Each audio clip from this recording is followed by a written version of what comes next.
too often I hear the story about people's creativity just dropping off because, life gets busy and there's careers and there's all this external pressure. And I completely get it. I actually stopped doing anything creative for about 10 years of my own life. But while I get it, it just is so sad to me because it sounds so final when you say I used to be creative. It's very ending. But, today I have a very special guest on who has gone through that, but then has managed to reverse it and has gone on this wonderful journey to reclaim her creativity. And I'm keen to explore it. So hello and welcome. This is Creativity Uncovered. My name is Abby Gatling, and I am on a journey to uncover how everyday people get creative at home, at work, at play, and everything in between. And my goal for this podcast is that by the end of it, you'll be armed with a whole suite of tried and tested ways to summon creativity the next time that you need it. So today, I'm very excited to be welcoming Kelsey McCormick to the show. Thank you so much for having me, Abby. I'm excited to be here. Yes, I'm keen for this chat because so many people do come on and just say, oh, I used to be creative, but I'm not anymore. And it kind of seems so finite, and I love to hear stories of people being able to kind of reclaim that and get it back into their life successfully. So I want to explore your story here. But before we get there, let's go back. And I want to find out about your creativity when you were growing up. What was the role of creativity in your life as a young person? Yeah, I'd say I was always the creative one in my family. I was always kind of like the artistic one. I'm one of 4 kids, and I think everyone had their own kind of talents, and mine was definitely in the arts. So anything creative, drawing, painting, I think writing, I kind of got accepted into a really big journalism, not big, but it was like our school journalism program that only like 10 students per class got accepted into. And I went to a big public school in high school. I've always been into music. So I was always kind of the creative kid in my family. And I was always encouraged. Like, my parents aren't necessarily creatives. My mom's an accountant. My dad is an entrepreneur, so I guess he is more of the creative one. But yeah, they were super encouraging. And I think, did you grow up in the 90s as well? I feel like we grew up in the last kind of era of like just free play. I feel like I can remember growing up and just playing in the woods and going around with the neighborhood kids. There was like no technology. I mean, we had Nintendo, but that was about it. So I just remember having a really creative, fun, playful childhood that had like so much freedom to it that I can't imagine kids have these days anymore. Yeah. There's a lot of connectedness happening with technology and the internet and things like that. I think there's from my observation of seeing my nieces and nephews and stuff like that, there's just less self-directed play. Yeah. And I think that's so important for creativity, because to me, creativity is just curiosity. And when you have self-directed play, to put it in your words, I think that's where you can get so curious about what you like and what's out there. And I feel like things are much more structured nowadays. Maybe it depends on where you live. Like, we're in Australia now, which I feel like has a lot more of that freedom for kids because it's so safe. But previous to this, I lived in Los Angeles. And yeah, there wasn't a lot of that for kids there. It was very, in the car to the activity, back in the car to school. Just because of the safety things there. Yeah. We do have a very outdoor society, which does, I suppose, change how kids play. Totally. Yeah, there's so much recreation here, which is really nice. So, I'd say, long story short, I did grow up with a lot of freedom to play, a lot of creative, just like, intrinsic creative leanings that were super encouraged by my parents. I felt really lucky for that. Yeah, definitely. And so, you grew up feeling like you were a creative person. Did you have aspirations or intentions for continuing that, through into your adulthood or career? I think so. I wanted to go to school in LA. I wasn't one of those American kids that like wanted the school with the sorority and the big football team. I was like, I want to be in a city where I can have access to creative career, because I knew I would get more opportunities with internships and just the people I met and the events I would go to if I was in a big city. So I really only applied to one school that I knew I wanted to go to in LA, and always wanted to work in music. That was kind of like the idea. Like, I'm going to work in music and like have a cool creative career. And that's exactly what happened. I worked in music and I had a super cool job, and it was awesome through my 20s. Yes, okay. And so moving forward from there, you started your career. Did that have any impact on your creative expression, changing from having it as like an interest to actually doing it for in exchange for money?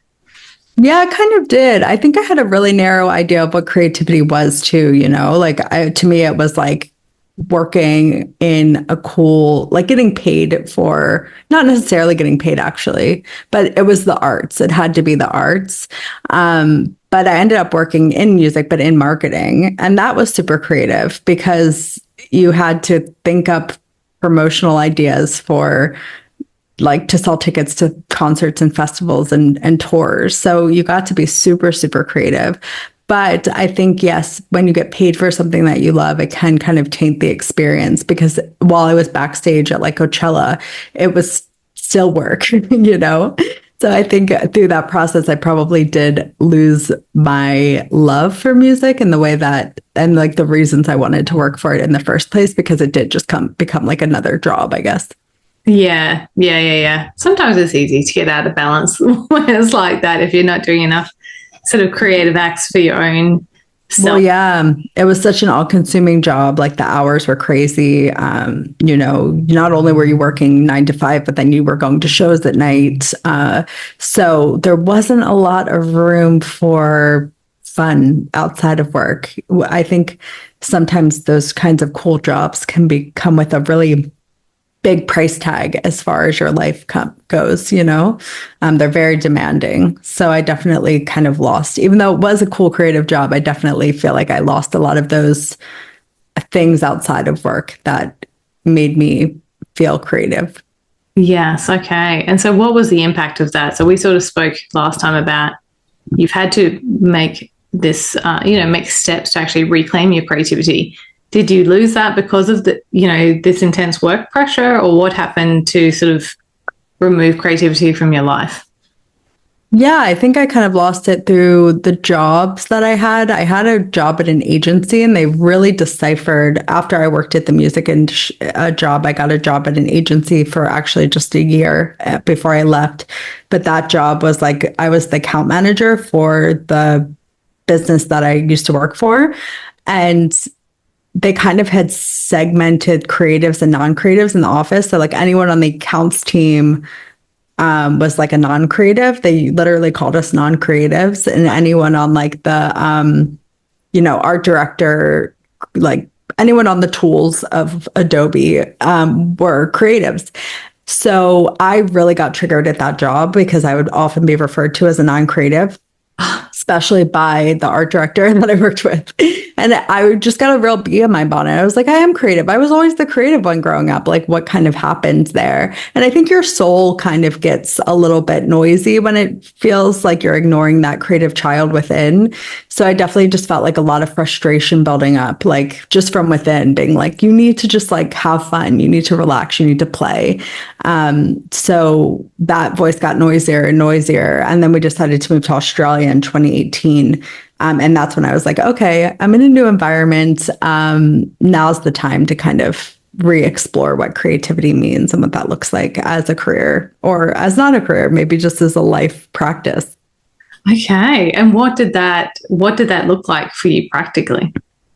It took a while. It was I always use the word squiggly because it was just like all over the place, and I have a very squiggly mind anyway because I'm creative. I have ADHD as well. So I tried temping at a lot of places. I was just trying to find my footing. And it wasn't until I had a baby in 2020 that I was like, oh, now's the time to go all in on what I want to do, which at the time was branded web design. I thought that would be like the most fun kind of creative job. And that's kind of how it all started with me doing Coming Up Roses. And also I just found so much like time and space in Australia. Just like I mentioned before, there's like the beach and you're just outside all the time. And there's just a real spiritual vibe here that I feel like I wasn't connected to in LA. So I think that really influenced me to kind of go all in on something I'd been thinking about for a while, which was starting my own business. Yeah, wow. Okay. So you mentioned becoming a mum. What was it about becoming a mum that was kind of that line in the sand where you knew you had to do something about it? Yeah, I think the idea of going back to a job where your time is dictated by somebody else, when I like really wanted to be a present mom and be able to like make my own hours, freedom and flexibility was a big thing. But also I just felt all this creative energy. I know that's not everyone's experience when they have a baby at all, but my personal experience was that after I had my son, I just felt super creative. Like I could do anything. Like I just grew a baby and had a baby. And like, also he was sleeping a lot. He was a really chill baby. So I was like, what am I doing with all this extra time? I want to do something. And that's all that extra time I put into. I could have put it into laundry and dishes and cooking and housework, but instead I put it into growing my brand, which was super just fun and creative. Yeah. Yeah. Well, it's funny you said that, having a baby, it's made you feel really creative, but that's actually come out a few times on the podcast. And I was about that. And I was thinking, actually, you literally are creating something when you, you're growing. You just feel like a superwoman after. You really do. I mean, that was my experience again, but I think it could go either way, right? Like some people have the downsides of those hormones, but I just had like the super positive ones and felt like I could do literally anything. And that was like kind of the catalyst for start, because I'd always been like, I want to do my own thing. I want to like have a creative job. I want to make my own hours and have time for my life. Right. But I never had the guts to do it because I don't come from money. I don't have a safety net. It wasn't like, oh yeah, I can like have this massive runway. I'd been working in music for 10 years. I didn't in LA, like I didn't have a lot of money behind me to just like take a leap. But I think around the same time, my friend bought me the book, The Artist's Way. Did you ever read that book? Oh, no, but it's been recommended. Yeah, it's so good. If you love creativity, I think that's like the Bible for it. And that really changed my perspective as well. It's kind of this like whole practice on creativity and different activities you can do. Basically, the whole premise is you should write a journal every single morning called the Morning Pages, and then go on an artist date once a week, which is just like solo time by yourself doing something creative that you like. And just like putting those practices in every day just revealed so much about what I wanted to do and what I believed. And yeah, it just kind of changed my whole life, that book. Yeah, wow. So you wanted to not go back to sort of like a 9 to 5 job. Yeah. You wanted to start your own business. But what was it about starting a creative business that was so appealing to you? Yeah, I really honestly had what you said, this idea in my head, like I want to reclaim my creativity. I feel like it's been stripped away from me in these jobs that, yes, were cool and creative, but like I was always on the non-creative side. Like, even though I find marketing creative, I think you have to have a very narrow point of view to think that like the only creative things are the arts. Like, I think accounting could be creative, like anything that's problem solving and, sparks your curiosity and brings joy and play. If you approach anything with a spirit of playfulness, that's creativity.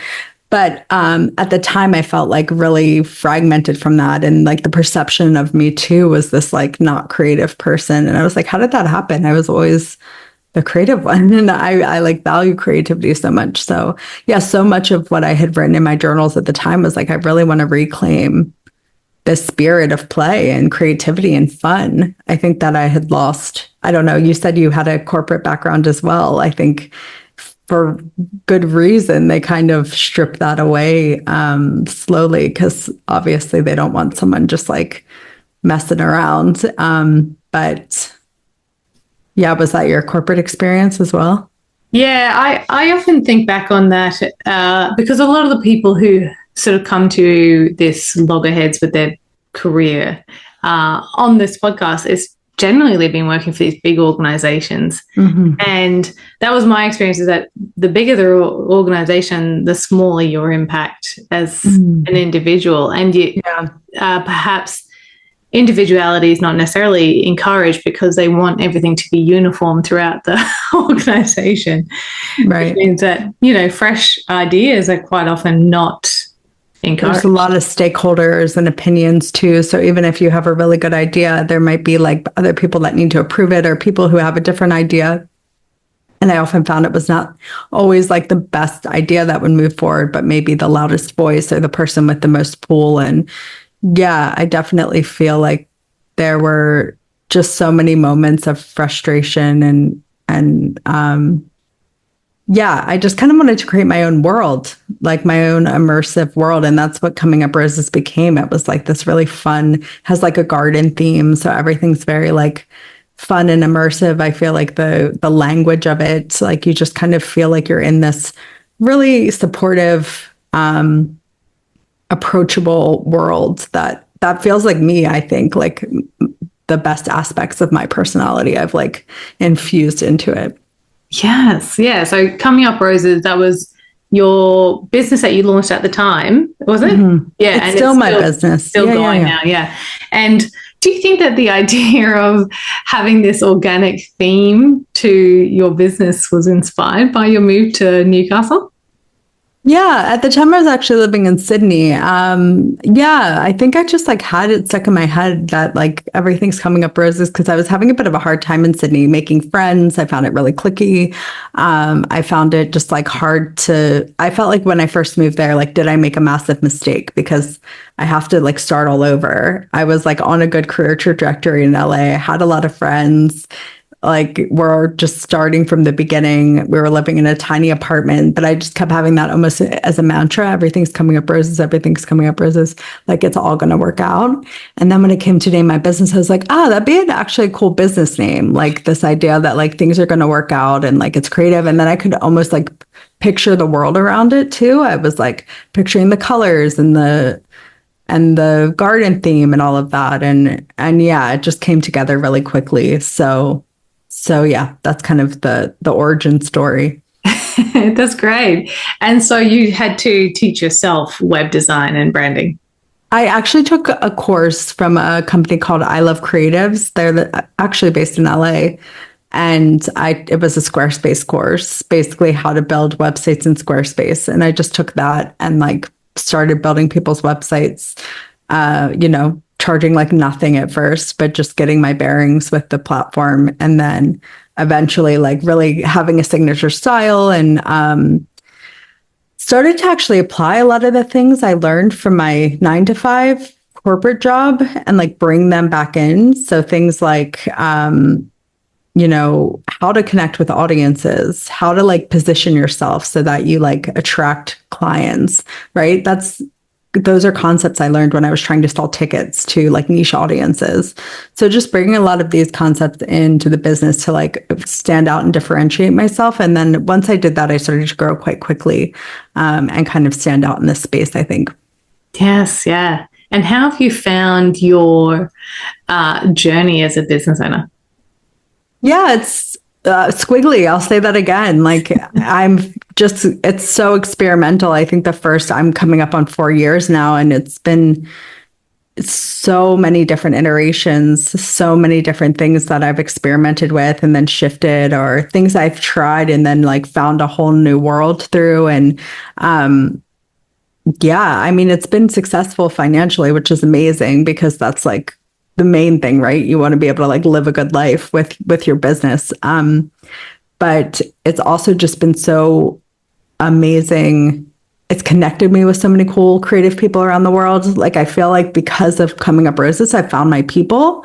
Whereas growing up, I was always kind of like, I wasn't weird. I had friends, but they were never like, it was really hard for me to connect with people. Same with college. Like I just found like, I never quite found my people. And I feel like through Coming Up Roses, I have friends all over the world now. I was in Sweden last year and like met up with a bunch of girls in Sweden. And like anytime I go to LA, I have a bunch of friends there. I just did an event in LA and London and like had so many cool people come and met so many awesome people. And I feel like almost better than the financial success of it has been this like,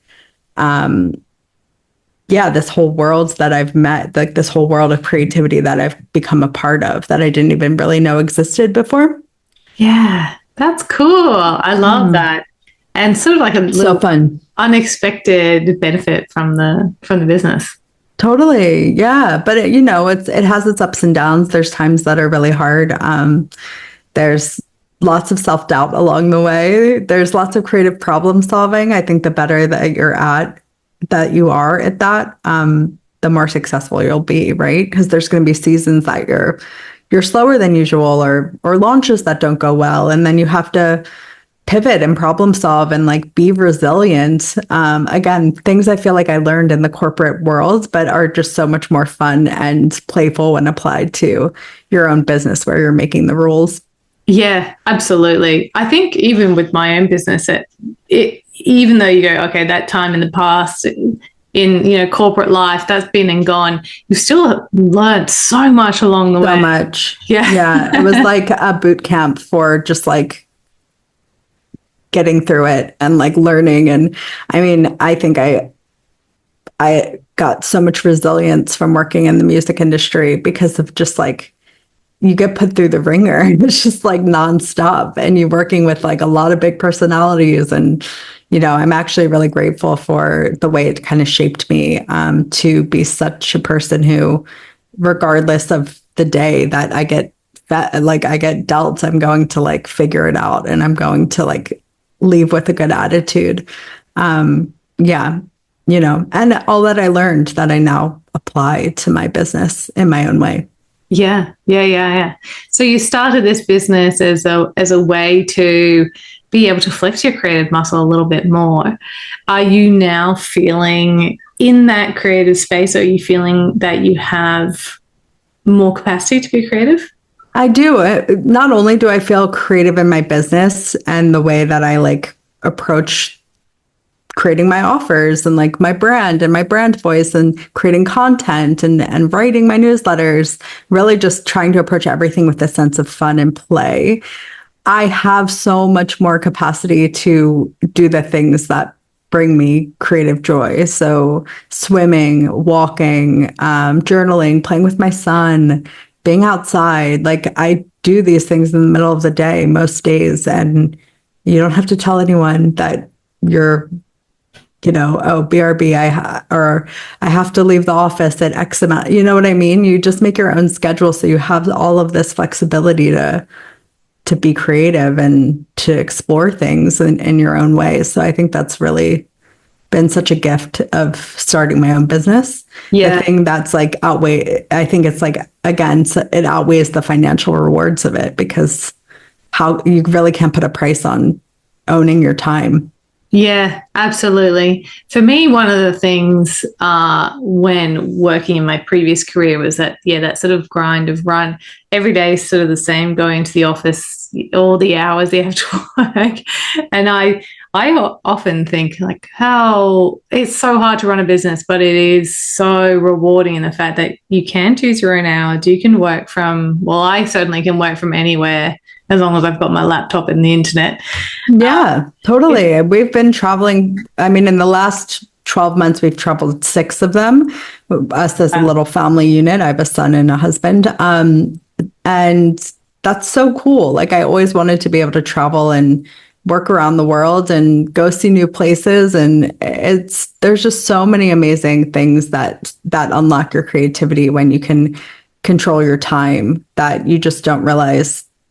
Yeah, I couldn't imagine going back to, I mean, you never know, never say never, but I hope I never have to go back to someone else kind of dictating what I can and can't do with my time. Yeah. So that's the impact that, feeling more creative has had on your career. Has it impacted your parenting at all? Yeah, I'd say it definitely has. I think this idea of like kind of having a life first approach with everything. So um the whole reason I started my own business was the fact that I wanted to be a present mom.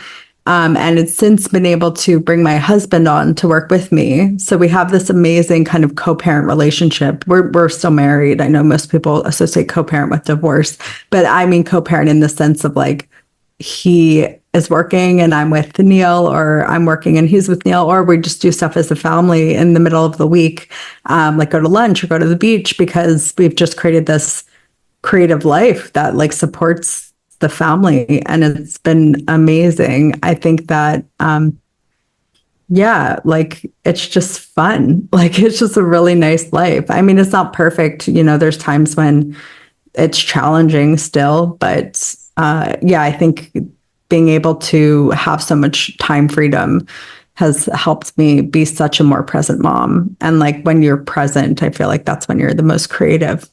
Yes. And so how is it important for you, or are you encouraging creativity in your son? Yeah. Oh my gosh. Yeah. We like really hope he's a creative kid. And I mean, if he's the sporty, that's fine. But we'd both be way more stoked if he was like in a band or something.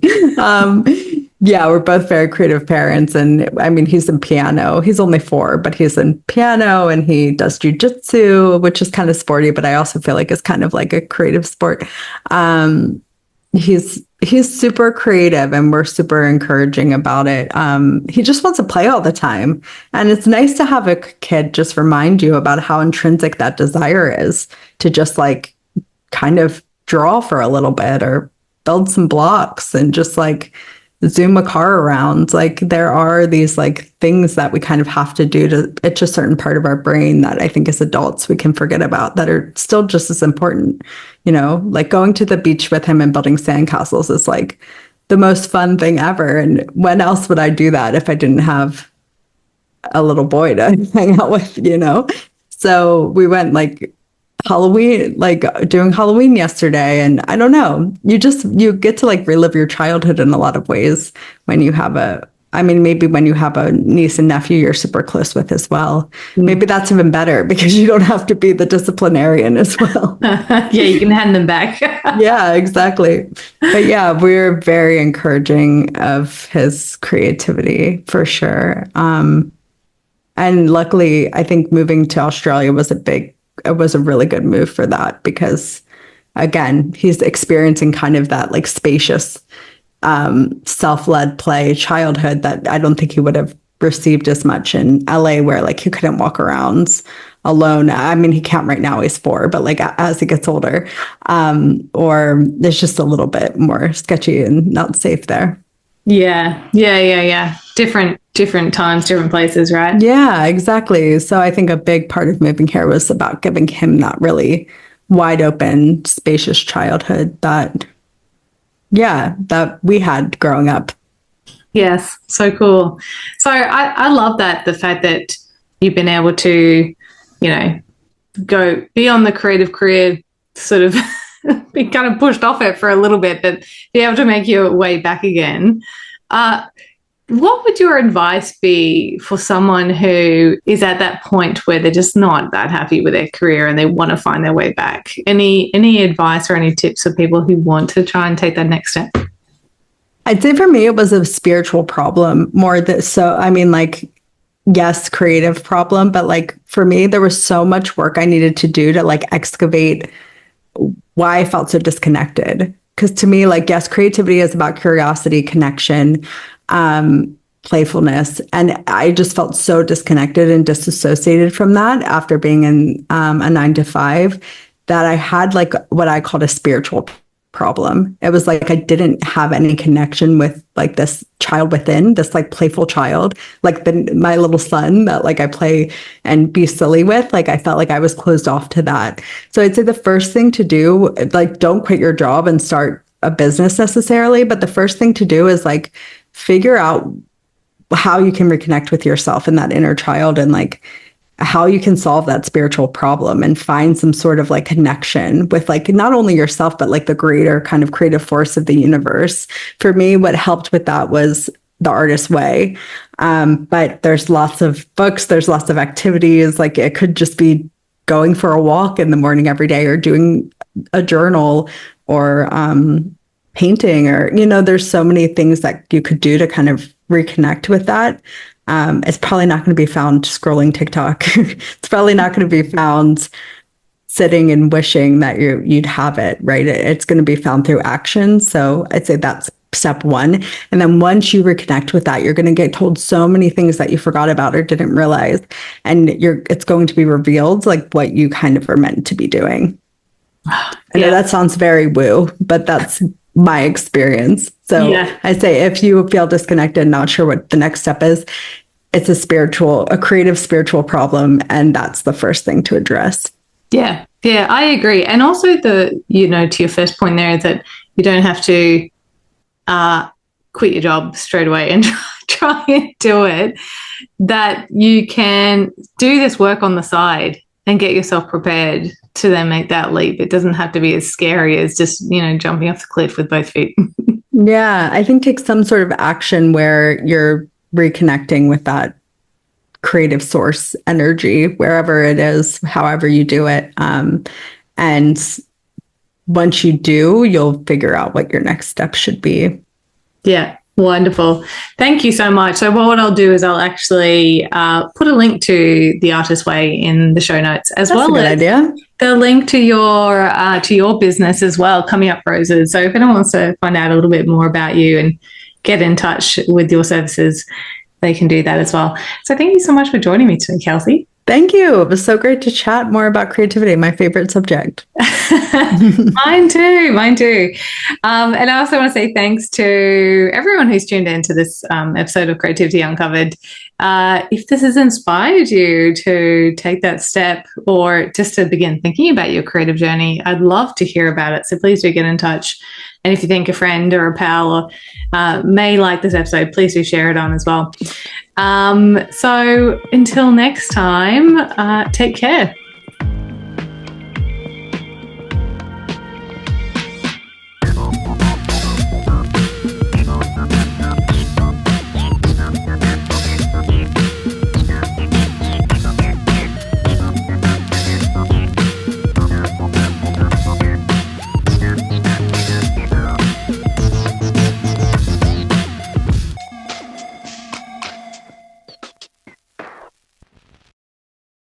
If you've made it this far, a huge thank you for your support and tuning into today's episode.